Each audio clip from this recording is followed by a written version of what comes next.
আম্মুর হাতের পিঠা সেই মজা। ফ্ল্যাশব্যাক।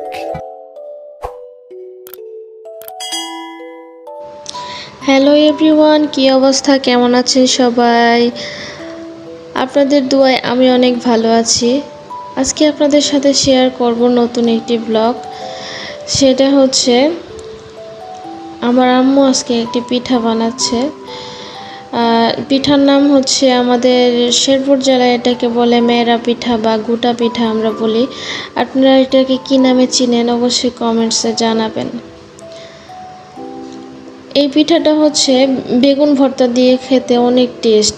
এই পিঠাটা এখন কিন্তু কাঁচা। এটা হচ্ছে প্রথমে সুন্দর করে মিক্সড করে, এটা হচ্ছে সাদা পিঠার কাই করা হচ্ছে, আর ওটা হচ্ছে ঝাল পিঠা।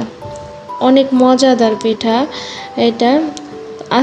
অনেক দিন পর আমার আম্মু হচ্ছে লাকড়ির চুলায় রান্না করতেছে, কারণ হচ্ছে যে পিঠাটা লাকড়ির চুলায় হচ্ছে জাল দিলে পিঠাটা সিদ্ধ হয় অনেক ভালোভাবে। আর আমার এমনিতেও লাকড়ির চুলায় অনেক বেশি পছন্দ, মানে রান্না করলে ওই রান্নাটা অনেক টেস্ট হয়, অনেক ভালো লাগে। এই জন্য হচ্ছে আজকে পিঠা বানানো হচ্ছে লাকড়ির চুলাতে।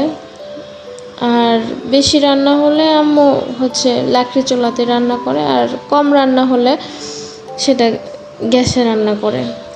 যাই হোক, আমাদের বাসায় হচ্ছে পিঠা বানিয়েছে। আমি সম্পূর্ণ মানে টোটাল কি করেছে সেটা দেখিনি। এরপর নেক্সট ব্লগে আমি নিয়ে আসবো হচ্ছে রেসিপিটা সম্পূর্ণ, কিভাবে কি দিয়ে কি করেছে।